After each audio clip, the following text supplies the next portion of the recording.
સ્વાગત છે આપણું નેશન પ્લસ ન્યૂઝમાં। હું છું આપની સાથે હેતલ ભગત। ઉત્તરાખંડમાં ભારે વરસાદ અને ભૂસ્ખલન બાદ કેદારનાથ યાત્રા 2 દિવસ માટે રોકી દેવામાં આવી છે।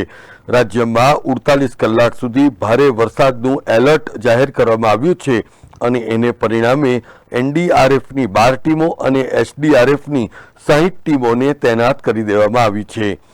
ઉત્તરાખંડના કેદારનાથ ધામની યાત્રાએ ગયેલા ગુજરાતના યાત્રીઓ પણ વરસાદ અને લેન્ડસ્લાઇડને કારણે ત્યાં મોટી લીંચોલી પાસે ફસાઈ ગયા હતા। જ્યાં કેદારનાથમાં વરસાદ અને લેન્ડસ્લાઇડમાં ફસાયેલા આ ગુજરાતના યાત્રિકોનું ગણતરીના કલાકોમાં રેસ્ક્યુ કરવામાં આવ્યું હતું। ગુજરાત સરકારની એક યાદીમાં જણાવ્યા અનુસાર મુખ્યમંત્રી ભૂપેન્દ્ર પટેલે સ્ટેટ ઇમરજન્સી ઓપરેશન સેન્ટર મારફતે ઉત્તરાખંડ સ્ટેટ ઇમરજન્સી ઓપરેશન સેન્ટરનો સંપર્ક કરીને તાત્કાલિક બચાવ વ્યવસ્થા શરૂ કરાવી હતી। અત્રે ઉલ્લેખનીય છે કે કેદારનાથમાં વાદળ ફાટ્યા બાદ લીંચોલી અને ભીમલીમાં પગપાળા માર્ગ ઉપર ફસાયેલા 2000થી વધુ લોકોનું રેસ્ક્યુ કરવામાં આવ્યું છે। તેમને બચાવવા માટે ચિનુક અને MI-17 હેલિકોપ્ટર સહિત 7 હેલિકોપ્ટરની મદદ પણ લેવામાં આવી છે। ઉત્તરાખંડમાં ભારે વરસાદને પરિણામે હરિદ્વાર, દેહરાદૂન, તેહરી, રુદ્રપ્રયાગ અને નૈનીતાલમાં અત્યાર સુધીમાં 16થી વધુ લોકોના મોત નીપજ્યા છે। કેદારનાથ ધામની યાત્રાએ ગયેલા વડોદરાના યાત્રીઓમાં પણ ચિંતાનું મોજું ફરી વળ્યું હતું, કારણ કે છેલ્લા કેટલાય કલાકોથી કેદારનાથ ધામની યાત્રાએ ગયેલા યાત્રાળુઓનો કોઈ જ સંપર્ક ન થતા પરિવારજનોમાં પણ ચિંતાનું મોજું ફરી વળ્યું હતું।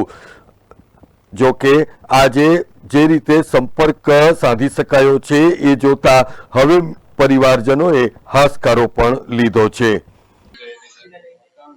वो केदारनाथ की यात्रा पे गए थे, हरिद्वार पहुंचे, उसके बाद में उन लोगों ने वहां से गाड़ी करी है और कार के सहायता से वो लोग गए और जैसे वो लोग ऊपर पहुंचे आधा रास्ता उन्होंने पार किया, उसके बाद में वो लोग फंस गए और जैसे ही बादल फटा, जैसे पता चला बादल फटा है, वहाँ पे बहुत ज्यादा बारिश थी, वो वहाँ पे रुके और जैसे पुलिस कर्मियों ने उनकी सहायता करी, उसके बाद में वो लोग वहाँ पे सेफ थे। इससे मेरे परिवार में से मेरे हस्बैंड और मेरे जेठ, हमारे दोनों भाई गए थे और उनके 3 दोस्त गए थे, टोटल 5 जन गए थे। वो लोग पुलिस की सहायता से ही बचे। जो रेस्क्यू टीम थी वो लोग ने जो रास्ता था वो पार किया है और पुलिस वालों ने अच्छे से मदद की है।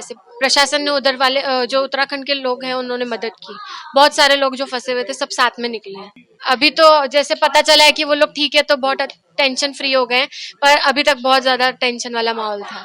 आज सुबह अच्छे से बात हुई थी, वही उन्होंने बताया कि हम लोग निकलने की तैयारी कर रहे हैं, हेलीकॉप्टर की सहायता मिलने में 5-6 दिन लग जाएंगे, तो हम लोग जितना हो सकेगा कि चलने का ही रास्ता अपनाएंगे। और वही उन लोगों को पुलिस वालों ने भी बोला कि आप जितना हो सके खुद से ट्राई करोगे चलने का तो आप जल्दी पहुंच सकते हो, और उन लोगों ने अच्छे से बताया हुआ है। बच्चों को टेंशन अब तो नहीं है, जैसे उनको पता चल गया है कि पापा आ जाएंगे जल्दी, तब तक उनको, जब तक उनकी बात ही नहीं हो पा रही थी तो उनको डर लग रहा था पापा कब आएंगे।